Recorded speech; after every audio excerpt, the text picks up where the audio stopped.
Yes, so guys, this guy said I should explain the difference of entering from an order block and then entering from a breaker block. So in this particular video, I'm going to show you how to properly enter from an order block and then how to properly enter from a breaker block. So let's just get straight to the chart so that I help you guys do that. So first of all, you can see I had a very beautiful morning today, catching this back-to-back continuation entry model entries on XAUSD on gold.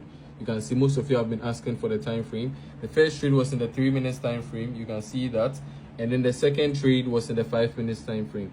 As easy as that. Okay, so let's just get straight to today's video. So first of all, you need to know that we have three types of entry models. We have the OBR, which is the order block reversal, OBC, order block continuation, and then the BB, which is the breaker block. Do you understand? And these are their entry criteria. So for the OBR, you need what? A break of structure, market structure shift, structural liquidity for you to get a valid OBR. For the OBC, you need what? The break of structure and then the structural liquidity. For the breaker block, you need a failed OB, either an OBR or an OBC, and then what? Structural liquidity. But in this scenario, I'm going to be using what? The OBR.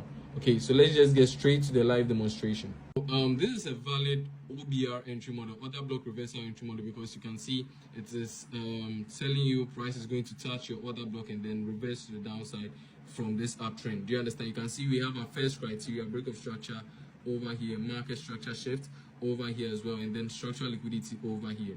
Do you understand? So when you want to take a breaker block entry model from this, let's first take the order block reversal.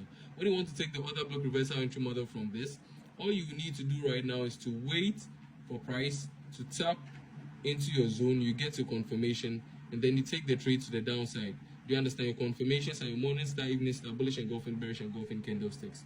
Do you understand? Those four candlestick confirmations are the ones I use. So you tap in, it taps into your zone, you wait for the confirmation, you take the trade to the downside. Remember, your OBR is the last bullish candle before market came down to break this structure. So that's my OBR over here. And then for this entry to be a breaker block, price needs to break above it like this. So if price violates your OBR like this, it becomes what? A failed order block. Now this becomes what we call a failed order block. Do you understand? All you need to wait for is for price to give you structural liquidity like this. That's the failed pullback. Go back up, come and tap into your order block, you get the confirmation, and then you take your trade to the upside very easily. So this pullback becomes a structural liquidity. Do you understand? So now you have your first one, failed order block. This is your failed order block because instead of price to touch it and come down, price broke it. Then you have your structural liquidity, which is this one. So that's the criteria for the breaker block, which is the BB, and then the OBR, which is the order block reversal as well. Okay, let's take the bearish market as well so you can understand it better. So now, this is for the bearish market. You can see you have your break of structure. For the order block reversal as well, break of structure, you have it over here. Number 2, market structure shift, you have it over here. And then number 3, structural liquidity, you have that over here. Do you understand? So for a normal OBR entry model, you just wait for price to tap into your OBR, which is the last bearish candle before market went up to break to change structure over here, and then you take your trade after you've gotten your confirmation. But for a breaker block entry on this particular one, you wait for price to break it. If price breaks it, you wait for the structural liquidity, and then you wait for the original touch to take the trade to the downside. Do you understand? So that's basically how this one works. That's basically how the breaker block works. You have your failed order block. That is when price breaks the OBR or OBC. This scenario, you're using the OBR, so you can just practice the same thing on the OBC.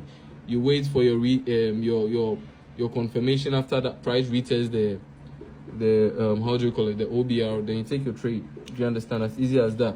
So you have your first criteria, which is the failed order block. You can see number 1, failed order block. Number 2, structural liquidity. That's it. So this is how you properly enter a trade from an order block or a breaker block. As easy as that. Very simple. Do you understand? So I would advise you practice more before you start to say you want to trade it with real money. For those who are still wondering, the May mentorship enrollment are still open. April has been closed because we are too far ahead. If you join right now, you won't be able to understand anything. So the May mentorship is open now. If you want to enroll, send a DM to me so you can enroll as soon as possible. And then I'm taking only 30 students. I currently have about 18 people who have enrolled. So hurry up and come and take your spots. And then, so meaning we have about 12 slots left. So if you don't hurry up, you won't get one. And then for those who want to join my Telegram channel so you can enjoy the free signals I send once in a while to the channel, you can click the link in my bio. If that link isn't working, send a DM to me. I'll personally send you the link so you can join my channel and also make some money for yourself. As usual, comment